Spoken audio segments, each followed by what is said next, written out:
Hi friends, welcome back to my channel. ನಾನು ನಿಮ್ಮ ಸುಷ್ಮಿತಾ ಪ್ರವೀಣ್. ಈ ಒಂದು ವಿಡಿಯೋದಲ್ಲಿ ಸಿಂಪಲ್ ಅಂಡ್ ಟೇಸ್ಟಿಯಾಗಿ ಯಾವ ರೀತಿ ವೆಜ್ ರೋಲ್ ನ ಮಾಡೋದು ಅನ್ನೋದನ್ನ ತೋರಿಸ್ಕೊಡ್ತೀನಿ. ಈಗ ಸಮ್ಮರ್ ಆಗಿರೋದ್ರಿಂದ ಮಕ್ಕಳಿಗೂ ಕೂಡ ರಜೆ ಇದೆ, ಹಾಗೆ ಮಳೆ ಕೂಡ ಸ್ಟಾರ್ಟ್ ಆಗಿದೆ. ಖಾರವಾಗಿ ಮನೆಯಲ್ಲೇ ಯಾವ ರೀತಿ ಮಾಡೋದು ಅನ್ನೋದನ್ನ ತೋರಿಸ್ಕೊಡ್ತೀನಿ. ತೋರ್ಸೋಕ್ಕೂ ಮುಂಚೆ ಇನ್ನು ಯಾರೆಲ್ಲ ನನ್ನ ಒಂದು ಚಾನಲ್ ನ ಸಬ್ಸ್ಕ್ರೈಬ್ ಮಾಡದೆ ವಿಡಿಯೋನ ನೋಡ್ತಾ ಇದ್ದೀರಾ, ಈಗಲೇ ಹೋಗಿ ಸಬ್ಸ್ಕ್ರೈಬ್ ಮಾಡಿ, ಹಾಗೆ ವಿಡಿಯೋನ ನೋಡಿ. ಬನ್ನಿ ಈಗ ಯಾವ ರೀತಿ ಸಿಂಪಲ್ ಆಗಿ ಹಾಗೆ ಟೇಸ್ಟಿಯಾಗಿ ವೆಜ್ ರೋಲ್ ನ ಮಾಡ್ತೀನಿ ಅನ್ನೋದನ್ನ ತೋರಿಸ್ಕೊಡ್ತೀನಿ. ನೋಡ್ಕೊಂಡು ಬನ್ನಿ. ವೆಜ್ ರೋಲ್ ಮಾಡೋದಕ್ಕೆ ಬೇಕಾಗುವಂತಹ ಇಂಗ್ರೀಡಿಯೆಂಟ್ಸ್: ನಾನಿಲ್ಲಿ ಒಂದು ಸ್ವಲ್ಪ ಕ್ಯಾಬೇಜ್ನ ಉದ್ದುದಕ್ಕೆ ಹೆಚ್ಚಿಟ್ಕೊಂಡಿದ್ದೀನಿ, ಒಂದು ಕ್ಯಾಪ್ಸಿಕಮ್ನ ಉದ್ದುದಕ್ಕೆ ಹೆಚ್ಚಿಟ್ಕೊಂಡಿದ್ದೀನಿ, ಒಂದು ಕ್ಯಾರೆಟ್ನ ಉದ್ದುದಕ್ಕೆ ಹೆಚ್ಚಿಟ್ಕೊಂಡಿದ್ದೀನಿ, ಒಂದು ಈರುಳ್ಳಿನ ಉದ್ದುದಕ್ಕೆ ಹೆಚ್ಚಿಟ್ಕೊಂಡಿದ್ದೀನಿ, ಒಂದೆರಡು ಟೊಮೊಟೊನ ಉದ್ದುದಕ್ಕೆ ಹೆಚ್ಚಿಟ್ಕೊಂಡಿದ್ದೀನಿ, ಒಂದು 3 ಇಂದ 4 ಮೆಣಸಿನ್ಕಾಯಿನ ಉದ್ದುದಕ್ಕೆ ಸೀಳಿಟ್ಕೊಂಡಿದ್ದೀನಿ, 3 ಇಂದ 4 ಸ್ಪೂನ್ ಆಗೋಷ್ಟು ಎಣ್ಣೆ, ಒಂದು ಅರ್ಧ ಸ್ಪೂನು ಗರಂ ಮಸಾಲ, ಅರ್ಧ spoon red chilli powder, 1/4 spoon turmeric, ಒಂದು ಈರುಳ್ಳಿನ ಉದ್ದುದಕ್ಕೆ ಹೆಚ್ಚಿಟ್ಕೊಂಡಿದ್ದೀನಿ ರೋಲ್ಗೆ ಹಾಕೋಕ್ಕೋಸ್ಕರ. ಇಲ್ಲಿ 1 ಸ್ಪೂನ್ ಆಗೋಷ್ಟು ಶುಂಠಿ ಬೆಳ್ಳುಳ್ಳಿ ಪೇಸ್ಟ್, ರುಚಿಗೆ ತಕ್ಕಷ್ಟು ಉಪ್ಪು, 1 ಸ್ಪೂನ್ ಆಗೋಷ್ಟು ರೆಡ್ ಚಿಲ್ಲಿ ಸಾಸ್, 1 ಸ್ಪೂನ್ ಆಗೋಷ್ಟು ಸೋಯಾ ಸಾಸ್, ಹಾಗೆ ಟೊಮೊಟೊ ಕೆಚಪ್ನ ತಗೊಂಡಿದ್ದೀನಿ ರೋಲಿಗೆ ಹಾಕೋಕ್ಕೆ. ಈಗ ಯಾವ ರೀತಿ ವೆಜ್ ರೋಲ್ನ ಮಾಡ್ತೀನಿ ಅನ್ನೋದನ್ನ ತೋರಿಸ್ತೀನಿ ಬನ್ನಿ. ಬಾಣಲಿನ ಇಟ್ಕೊಂಡಿದ್ದೀನಿ. ಬಾಣಲಿಗೆ ನಾನು ಈಗ ಎಣ್ಣೆನ ಹಾಕೋತಾ ಇದ್ದೀನಿ. ನೋಡಿ, ಈಗ ಎಣ್ಣೆ ಬಿಸಿಯಾಗಿದೆ. ಇದಕ್ಕೆ ನಾನು ಇಟ್ಕೊಂಡಂತಹ ಮೆಣಸಿನಕಾಯಿನ ಸೇರಿಸ್ಕೊತಾ ಇದ್ದೀನಿ, ಹಾಗೆ ಕಟ್ ಮಾಡಿ ಇಟ್ಕೊಂಡಂತಹ ಈರುಳ್ಳಿ ಕೂಡ ಸೇರಿಸ್ಕೊತಾ ಇದ್ದೀನಿ. ಈರುಳ್ಳಿನ ಹಾಕೊಂಡಾದ್ಮೇಲೆ ಚೆನ್ನಾಗಿ ಫ್ರೈನ ಮಾಡ್ಕೊಳ್ಳಿ. ಈಗ ಈರುಳ್ಳಿ ಚೆನ್ನಾಗಿ ಫ್ರೈ ಆಗಿದೆ. ಇದಕ್ಕೆ ನಾನು ಉದ್ದಕ್ಕೆ ಕಟ್ ಮಾಡಿ ಇಟ್ಕೊಂಡಂತಹ ಟೊಮೊಟೊನ ಸೇರಿಸ್ಕೊತಾ ಇದ್ದೀನಿ. ಟೊಮೊಟೊನ ಹಾಕೊಂಡಾದ್ಮೇಲೆ ಕ್ಲೀನ್ ಆಗಿ ಫ್ರೈನ ಮಾಡ್ಕೊಳ್ಳಿ. ಈಗ ಟೊಮೊಟೊನು ಕೂಡ ಚೆನ್ನಾಗಿ ಫ್ರೈ ಆಗಿದೆ. ಇದಕ್ಕೆ ನಾನು ಕಟ್ ಮಾಡಿ ಇಟ್ಕೊಂಡಂತಹ ಕ್ಯಾರೆಟು ಹಾಗೆ ಕಟ್ ಮಾಡಿ ಇಟ್ಕೊಂಡಂತಹ ಕ್ಯಾಬೇಜ್ ಕೂಡ ಸೇರಿಸ್ಕೊತಾ ಇದ್ದೀನಿ.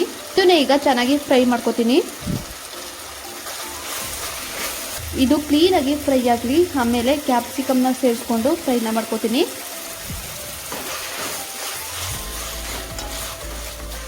ಕ್ಯಾಪ್ಸಿಕಮ್ನ ಫಸ್ಟ್ ಹಾಕೊಂಡ್ರೆ ಅದು ಚೆನ್ನಾಗಿರಲ್ಲ, ಅದಕ್ಕೋಸ್ಕರ ಆಮೇಲೆ ಹಾಕೋತೀನಿ. ಕಟ್ ಮಾಡಿ ಇಟ್ಕೊಂಡಂತಹ ಕ್ಯಾಪ್ಸಿಕಮ್ನ ಹಾಕೋತೀನಿ. ನಾನು ರುಚಿಗೆ ತಕ್ಕಷ್ಟು ಉಪ್ಪನ್ನು ಕೂಡ ಸೇರಿಸ್ಕೊತೀನಿ. ಉಪ್ಪನ್ನ ಸೇರಿಸ್ಕೊಂಡಾದ್ಮೇಲೆ ಕ್ಲೀನಾಗಿ ಫ್ರೈನ ಮಾಡ್ಕೊಳ್ಳಿ. ನೋಡಿ, ಈಗ ಇದು ಚೆನ್ನಾಗಿ ಫ್ರೈ ಆಗಿದೆ. ಇದಕ್ಕೆ ನಾನು 1/4 ಸ್ಪೂನು ಟರ್ಮರಿಕು, ಒಂದು ಅರ್ಧ ಸ್ಪೂನು ರೆಡ್ ಚಿಲ್ಲಿ ಪೌಡರು, ಒಂದು ಅರ್ಧ ಸ್ಪೂನು ಗರಂ ಮಸಾಲಾನ ಸೇರಿಸ್ಕೊತಾ ಇದ್ದೀನಿ. ಹಾಗೆ ಇದಕ್ಕೆ 1 ಸ್ಪೂನ್ ಆಗೋಷ್ಟು ಶುಂಠಿ ಬೆಳ್ಳುಳ್ಳಿ ಪೇಸ್ಟ್ನ ಸೇರಿಸ್ಕೊತಾ ಇದ್ದೀನಿ. ಹಸಿ ವಾಸನೆ ಹೋಗೋವರೆಗೂ ಕ್ಲೀನಾಗಿ ಫ್ರೈನ ಮಾಡ್ಕೊಳ್ಳಿ. ರೀತಿಯಲ್ಲಿ ನೀವು ಕೂಡ ಮನೇಲಿ ಟ್ರೈ ಮಾಡಿ. ತರಕಾರಿ ಎಲ್ಲ ಹಾಕಿರೋದ್ರಿಂದ ಮಕ್ಕಳಿಗೂ ಕೂಡ ಕೊಡೋದ್ರಿಂದ ಹೆಲ್ತ್ ಕೂಡ ಚೆನ್ನಾಗಿರುತ್ತೆ, ಟೇಸ್ಟ್ ಕೂಡ ತುಂಬಾ ಚೆನ್ನಾಗಿರುತ್ತೆ. ಇದನ್ನು ಆಫೀಸ್ಗೆ ಹೋಗೋರಿಗೆ ಹಾಗೆ ಮಕ್ಕಳು ಲಂಚ್ ಬಾಕ್ಸಿಗೂ ಕೂಡ ಕಟ್ಬೋದು. ಇಲ್ಲ ಅಂದರೆ ಈವ್ನಿಂಗ್ ಟೈಮಲ್ಲಿ ಸ್ನ್ಯಾಕ್ಸ್ ರೀತಿಯಲ್ಲಿ ಮಾಡಿಕೊಂಡು ತಿನ್ಬೋದು. ಕ್ಲೀನಾಗಿ ಫ್ರೈನ ಮಾಡ್ಕೊಳ್ಳಿ ಹಸಿ ವಾಸನೆ ಹೋಗೋವರೆಗೂ. ನೋಡಿ, ಈಗ ಇದು ಚೆನ್ನಾಗಿ ಫ್ರೈ ಆಗಿದೆ. ಇದಕ್ಕೆ ನಾನು 1 ಸ್ಪೂನ್ ಆಗೋಷ್ಟು ಸೋಯಾ ಸಾಸ್ನ ಹಾಕೋತಾ ಇದ್ದೀನಿ, ಹಾಗೆ 1 ಸ್ಪೂನ್ ಆಗೋಷ್ಟು ರೆಡ್ ಚಿಲ್ಲಿ ಸಾಸ್ನ ಕೂಡ ಸೇರಿಸ್ಕೊತಾ ಇದ್ದೀನಿ. ಹಾಕೊಂಡಾದ್ಮೇಲೆ ಕ್ಲೀನಾಗಿ ಮಿಕ್ಸ್ ಮಾಡ್ಕೊಳ್ಳಿ. ನೋಡಿ, ಈಗ ರೋಲ್ಗೆ ಹಾಕುವಂತಹ ಸ್ಟಫಿಂಗ್ ಈಗ ರೆಡಿಯಾಗಿದೆ. ಈಗ ನಾನು ಗ್ಯಾಸ್ ಫ್ಲೇಮ್ನ ಆಫ್ ಮಾಡ್ಕೋತೀನಿ. ನೋಡಿ, ಈಗ ಚಪಾತಿನೂ ಕೂಡ ರೆಡಿ ಮಾಡಿ ಇಟ್ಕೊಂಡಿದ್ದೀನಿ. ಆಲ್ರೆಡಿ ಮಾಡಿಟ್ಕೊಂಡಂತಹ ಸ್ಟಫಿಂಗ್ನ ಇದಕ್ಕೆ ಸೇರಿಸ್ಕೊತಾ ಇದ್ದೀನಿ. ಹಾಗೆ ಕಟ್ ಮಾಡಿ ಇಟ್ಕೊಂಡಂತಹ ಈರುಳ್ಳಿ ಕೂಡ ಮೇಲೆ ಹಾಕೋತಾ ಇದ್ದೀನಿ. ಈ ರೀತಿಯಲ್ಲಿ ನೀವು ಒಂದ್ಸಲ ಮನೇಲಿ ಟ್ರೈ ಮಾಡಿ, ತುಂಬಾನೇ ಚೆನ್ನಾಗಿರುತ್ತೆ. ಈರುಳ್ಳಿನ ಹಾಕೊಂಡಾದ್ಮೇಲೆ ಮೇಲೆ ಟೊಮೊಟೊ ಕೆಚಪ್ನ ಹಾಕೋತಾ ಇದ್ದೀನಿ. ಟೇಸ್ಟ್ ತುಂಬಾನೇ ಚೆನ್ನಾಗಿರುತ್ತೆ. ನೀವು ಒಂದ್ಸಲ ಮನೇಲಿ ಟ್ರೈ ಮಾಡಿ. ನನಗೆ ಯಾವ ರೀತಿ ಬಂದಿತ್ತು ಅಂತ ಕಮೆಂಟ್ನ ಮಾಡಿ. ಇನ್ನೂ ಹೆಚ್ಚು ವಿಡಿಯೋಗಳನ್ನ ಮಾಡಲು ಪ್ಲೀಸ್ ನನ್ನ ಒಂದು ಚಾನಲ್ನ ಸಪೋರ್ಟ್ ಮಾಡಿ.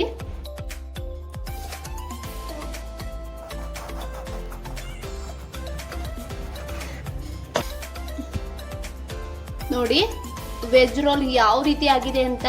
ನಾನು ಗೋಧಿ ಹಸಿಟ್ಟಿಂದ ಮಾಡಿರೋದ್ರಿಂದ ಹೆಲ್ತ್ ಕೂಡ ಚೆನ್ನಾಗಿರುತ್ತೆ. ನೀವು ಕೂಡ ಈ ರೀತಿಯಲ್ಲಿ ಒಂದ್ಸಲ ಮನೆಯಲ್ಲಿ ಮಾಡ್ಕೊಂಡು ತಿನ್ನಿ. ಹಾಗೆ ನಮಗೆ ಯಾವ ರೀತಿ ಬಂದಿತ್ತು ಅಂತ ನನಗೆ ಕಾಮೆಂಟ್ನ ಮಾಡಿ. ಒಂದು ವೆಜ್ ರೋಲ್ ನಿಮಗೆ ಇಷ್ಟವಾಗಿದ್ರೆ ನನ್ನ ಒಂದು ಚಾನಲ್ ಅನ್ನ ಸಬ್ಸ್ಕ್ರೈಬ್ ಮಾಡಿ, ಶೇರ್ ಮಾಡಿ, ಲೈಕ್ ಮಾಡಿ, ಹಾಗೆ ಕಮೆಂಟ್ ಮಾಡಿ. ಇನ್ನು ಹೆಚ್ಚು ವಿಡಿಯೋಗಳನ್ನ ಮಾಡಲು ನನ್ನ ಒಂದು ಚಾನಲ್ ಅನ್ನ ಪ್ಲೀಸ್ ಸಪೋರ್ಟ್ ಮಾಡಿ.